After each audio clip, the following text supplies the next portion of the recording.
Bonjour à tous. Aujourd'hui, je vais vous parler de la revue de code automatisée par IA. J'ai développé une application en Java qui s'appelle AI Revue Code, permettant de prendre une classe ou un code écrit en Java et on le soumet à IA pour faire la revue de code. IA va analyser et faire des propositions. Je vais vous présenter l'objectif de cette vidéo. Il s'agit de la revue de code automatisée avec OpenAI.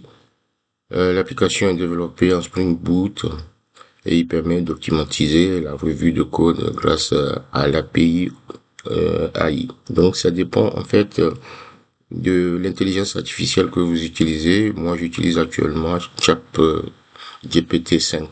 Donc, c'est l'API OpenAI de ChatGPT qui sera utilisée dans cette démonstration.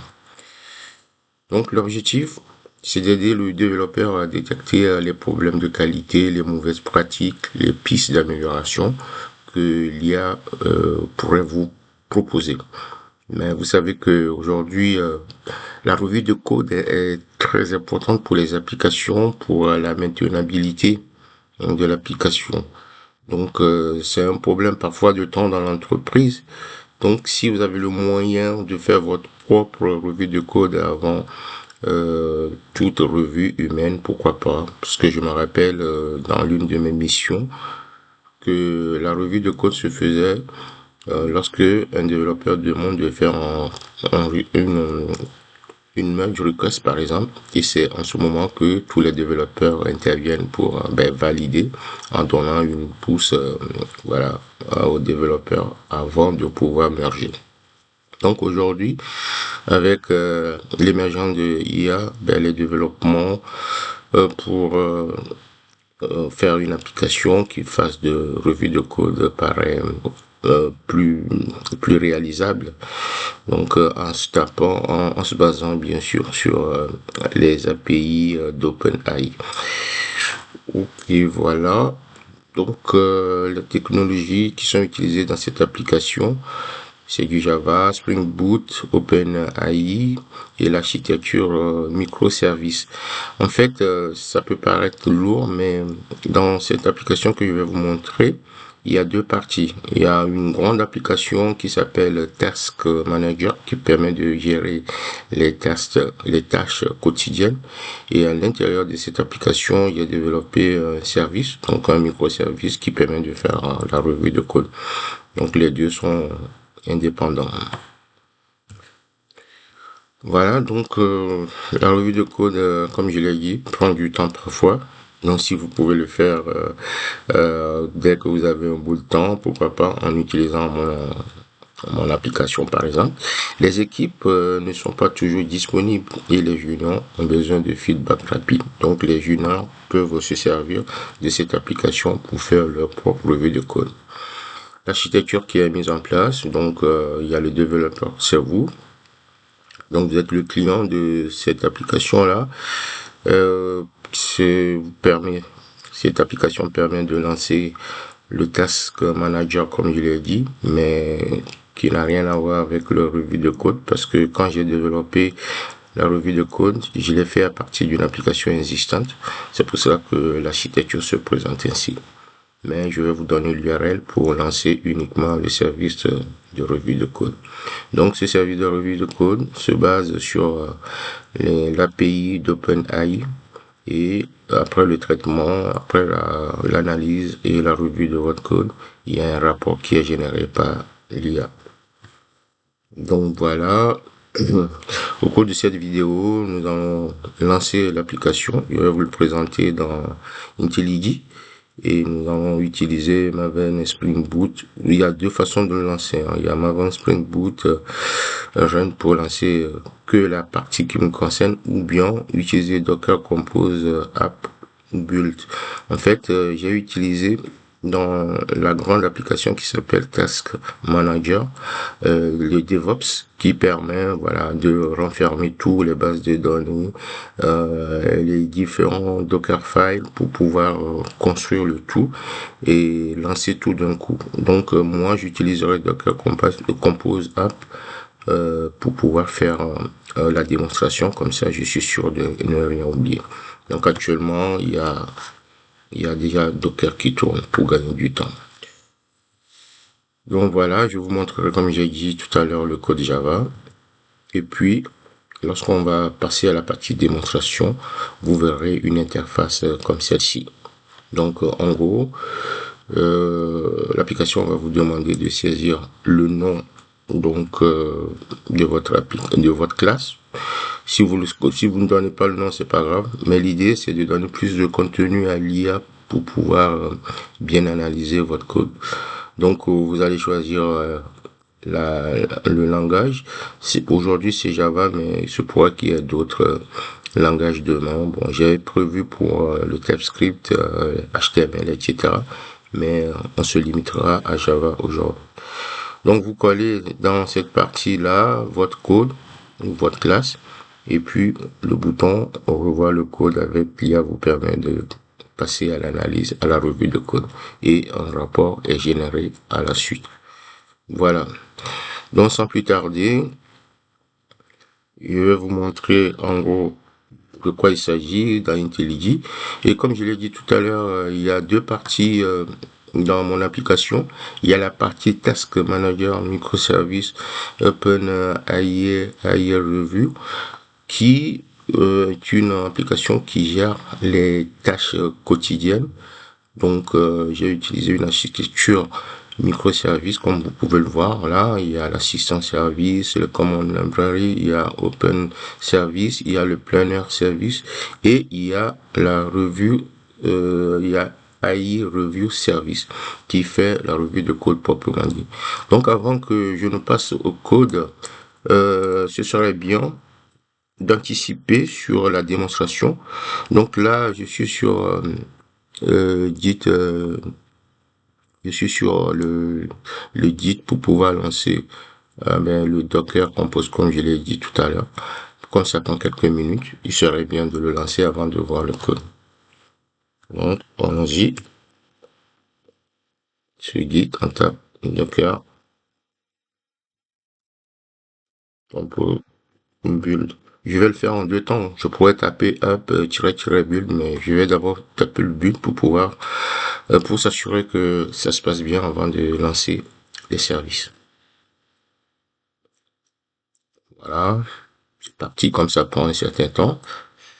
Donc, je disais que la revue de code s'articule essentiellement autour de ce microservice-là qui s'appelle AI Review Service et vous voyez qu'il y a une classe essentielle, le contrôleur, AI Code Review Controller. Donc, dans cette classe, vous avez deux méthodes essentielles, la revue code et il y a également la revue diff. Je vais vous expliquer les deux en commençant d'abord par revue code, qui est donc la méthode qui est appelée lorsque vous cliquez sur ce bouton-là, ce bouton de revoir le code, et ça permet effectivement de prendre en compte votre requête. Et la requête, vous allez voir, hein, c'est juste le nom de votre fichier comme je vous ai montré sur le document, le langage choisi donc Java et le code à analyser. Donc en fait, quand on est là, le code review, le review code prend en compte votre requête qu'il va envoyer donc à OpenAI, donc à l'autre API donc de l'intelligence artificielle qui va faire 3 à 4 choses. D'abord, il va regarder le niveau de risque de votre code. Si c'est low, medium ou bien high. Si c'est low, ça va. Si c'est medium, ça commence à devenir sérieux, c'est critique. Et quand c'est high, c'est normalement à revoir. Donc, il fait le résumé de votre code comme il le comprend. Fonctionnellement, ça dépend. Si c'est complexe, il va essayer d'expliquer par rapport au code. Mais quand vous lui donnez plus de contenu en précisant par exemple le nom de fichier, ça permet d'avoir quelque chose de plus plus réel, plus près de votre fonctionnalité. Alors donc lors de la revue de code, IA va identifier les problèmes. Il va donc suggérer les corrections à faire et il y a une proposition concrète d'amélioration à la fin du rapport. Voilà. Donc comme je l'ai dit, il y a le nom du fichier, il y a le langage et il y a le code qui sont les paramètres donc, de cette application. Et au bout de quelques secondes, vous avez votre rapport avec les explications des points bloquants bien sûr. Il y a une deuxième méthode qui s'appelle Review Diff qui permet de faire l'analyse donc de votre nouveau code par rapport à l'existant. Donc ici la méthode va analyser votre nouveau code avec le repository, mais pour pouvoir pour regarder la différence, les choses qui vont, les choses qui ne vont pas surtout, et vous les suggérer avec des propositions. Donc voilà, sans plus tarder, c'est l'essentiel de ce qu'on a à voir. Le code, il paraît très simple.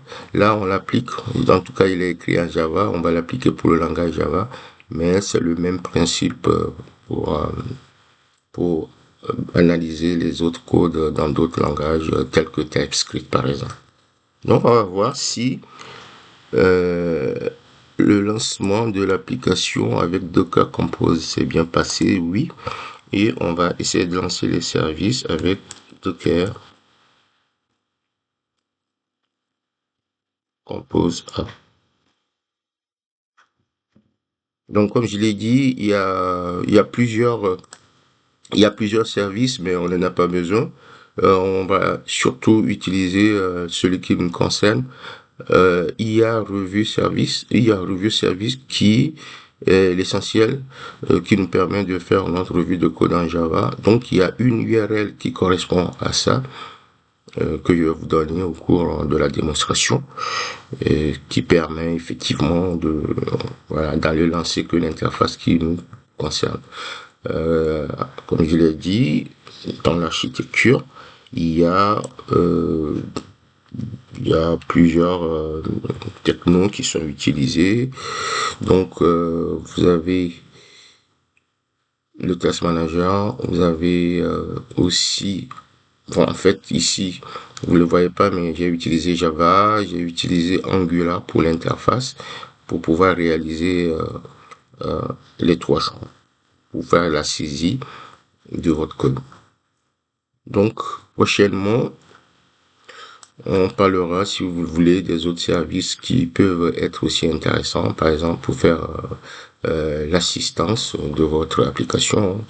Ça peut être lors de la phase de run, ou bien pour faire un planning lorsque vous avez une nouvelle évolution à réaliser.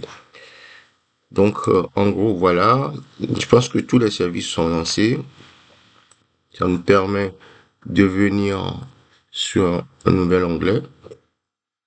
Donc du coup, on va lancer local. Localhost 42000, vous savez, c'est pour lancer Angular et AI Code Review pour lancer notre service. Donc du coup, on arrive sur l'interface. Et comme je l'ai dit, vous pouvez saisir le nom de la classe que vous voulez, dont vous voulez faire la review. Le langage, c'est Java, mais plus tard, on parlera d'autres langages tels que TypeScript et HTML. Donc, j'ai préparé un petit code à analyser. Voilà, c'est une classe de user avec les différents champs qui permet de faire pour le moment, ne faire que des loggers, log des infos. On va demander à notre application ce qu'il en pense. Donc, une fois que vous collez la classe dans le champ réservé pour le code, le bouton devient actif et on clique dessus pour démarrer l'analyse.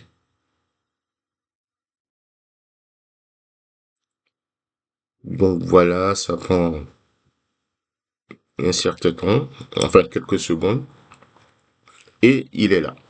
Donc, après la revue de notre code, il y a un rapport qui est généré. Et dans ce rapport, vous avez le niveau, comme je l'ai dit tout à l'heure. Donc, quand vous revenez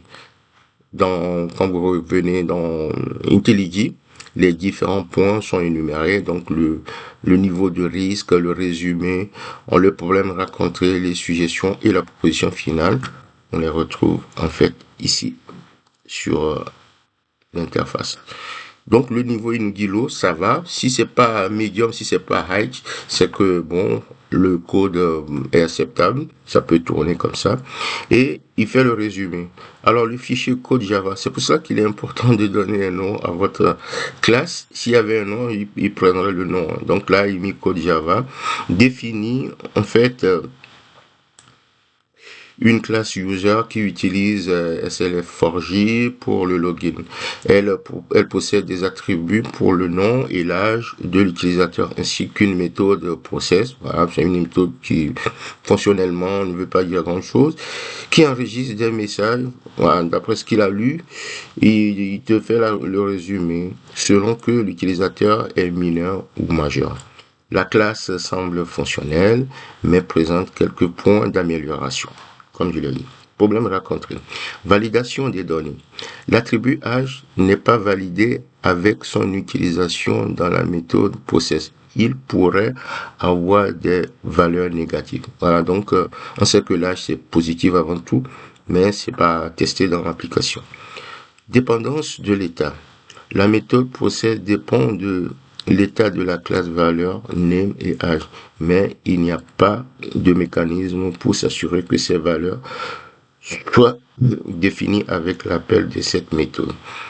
Et il te parle de la logique de traitement. La méthode ne gère pas le cas d'un name nul ou vide avant de vérifier l'âge. Donc voilà, ça c'est des tests, il y a des tests qui sont faits, mais je sais pas si vraiment c'est l'âge ici. Moi je mettrais plutôt âge, c'est pas name ici, mais c'est plutôt âge, je pense.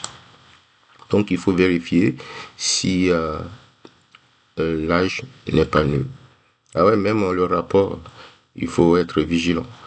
Donc bon, sinon en gros, je pense que dans la proposition, il tient compte voilà des noms des valeurs qui sont à leur place. Donc du coup, il va faire une proposition, suggestion, ajout de validation, voilà, sur name et âge.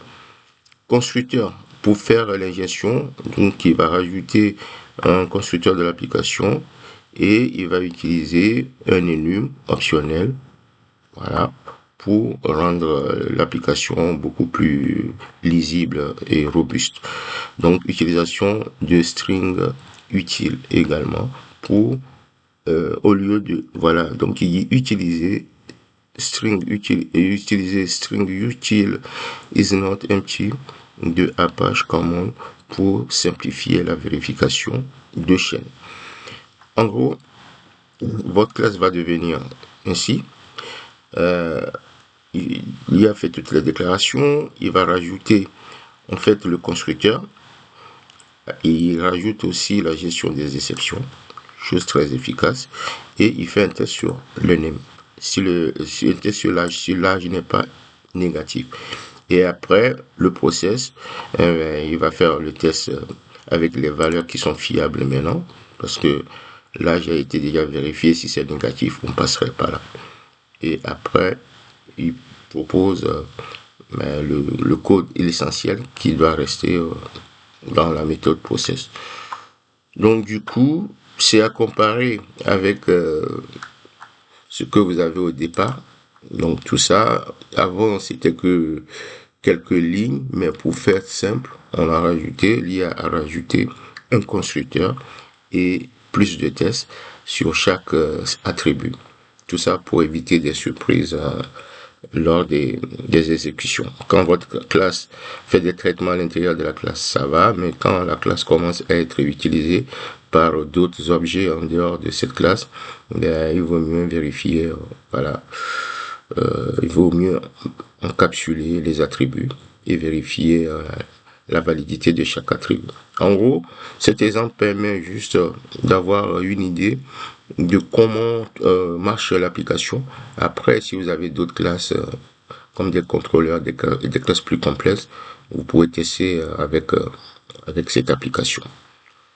Donc, merci. Ben, si vous avez aimé cette vidéo qui vous permet donc de créer ou bien de créer une application qui vous permette de faire la revue de code automatisé, ben, merci de donner une pouce ou de, vous avez des questions, de poser des questions dans le commentaire et de s'abonner pour la prochaine vidéo. Merci, à bientôt.